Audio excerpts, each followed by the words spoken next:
If you go to Kenyon College, you probably know it as a quiet place. This is the case for Emily Murray, a 20-year-old philosophy student from Shaker Heights, Ohio, near Cleveland. Emily, a committed student and devout Christian, spent her time away from the books working a job at the Pirates Cove, a pizza joint and bar on campus. Unlike any place on campus these days, the Pirates Cove would stay open until the early hours of the morning. Most nights that Emily worked, her shift wouldn't end until around 2 in the morning. Interestingly, the night of November 2nd, 2000, and the morning of the 3rd would be Emily's last shift at the Pirates Cove. She had filed her 2 weeks due to an early philosophy class that she was missing too often. Despite that, it seemed to be a run-of-the-mill autumn day at Kenyon College.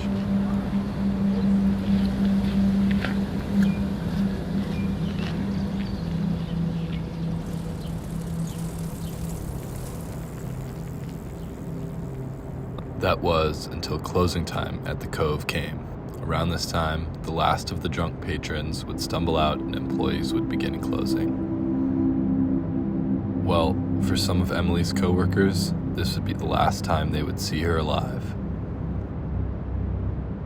In the wee hours of the morning on November 3rd, Emily offered one of her fellow coworkers, Gregory McKnight, a ride home. Little did Emily know, this act of kindness would prove costly to her, as she would soon meet her untimely fate. Once the sun came up in Gambier, Emily's friends began to notice that she was nowhere to be found. At the time, they didn't think much of it since Emily was known to be spontaneous at times. By the time Friday night had rolled around, Emily was a no-show at a party that her friends expected her to be at. This is when people started to get more concerned.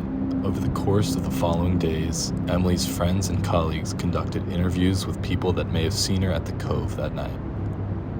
A co-worker and friend of Emily's, Olivia Gilly, recounted last seeing her when splitting off to clean separate rooms of the restaurant.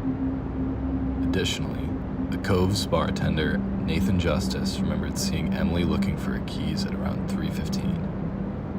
According to Abigail, McKnight's responses to her questions were blunt and snarky. Nathan Justice also stated that after Emily's disappearance, McKnight said that she was probably dead. This had to have raised some eyebrows with those who really knew Emily. With the information they pieced together, they were able to offer the police and campus security a pretty solid understanding of the sequence of events from the night in question. A few weeks of anxiety and restlessness go by in Gambier while authorities search for leads. Finally, over a month later, on December 9th, police made a massive discovery. While searching a property belonging to McKnight for an unrelated incident, Vinton County Sheriff's deputies found a Subaru Outback parked behind the trailer home. The deputies ran the plates, and the vehicle was traced back to Emily Murray. After returning with a search warrant, the cops entered the trailer and subsequently found bloodstains on the carpet by the door. The cops followed a trail of blood into a spare bedroom where they found Emily Murray's lifeless body wrapped in a rug. Additionally, cops found numerous bullet casings lying on the floor, as well as a bullet hole near the bloodstains in the carpet. As the investigation wore on, the cops only uncovered more shocking information. Eventually, they stumbled upon another set of human remains that had been burned and severely mangled. The remains were identified to be from another victim, Gregory Julius of Chillicothe, Ohio. Following these discoveries, I can only imagine the state of pure confusion that Kenyon students were living in. To gain a better understanding, I sat down with Audra, who is a Gambier resident and 2001 graduate of Kenyon. While Audra did not know Emily during her time at Kenyon, she's very knowledgeable about the situation. What was the Pirates Cove like? During the school year, it was more students, super cheap beer, pretty okay pizza. Families would sometimes go in, they delivered in Gambier, but it was mostly students. It wasn't super rowdy, it wasn't super fratty. It was just like the only hangout in town. So I was living at the environmental center here at the farmhouse, and I was here over Thanksgiving. I didn't go home. So that time at the farmhouse alone was pretty scary. Kenyon's in an idyllic little pocket in the middle of the real world with real people. The community came together and showed its resiliency. At the time, the campus, I would say for the first several days, it was just kind of assumed that she took off on a road trip or, had a fight with somebody that her roommate didn't know about. So I'm kind of a problem solver kind of person. I spent a lot of time just driving around in the country looking for a car. Obviously didn't find it. But then as days became weeks, it was assumed that either she'd committed suicide and hadn't been found yet, or that she had been kidnapped or murdered. It was all anybody talked about.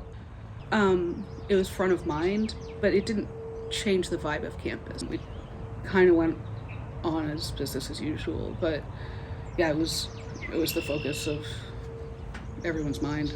Have you heard of any other similar incidents around this area? Nothing like what happened to Emily, but there have been some murders. There was one in Apple Valley, and then in Gambier there were 2 murders that were family member on family member in the last couple of years. When I went here, there weren't locks on any of the dorms. You could just walk in. There were barely locks on any of the buildings.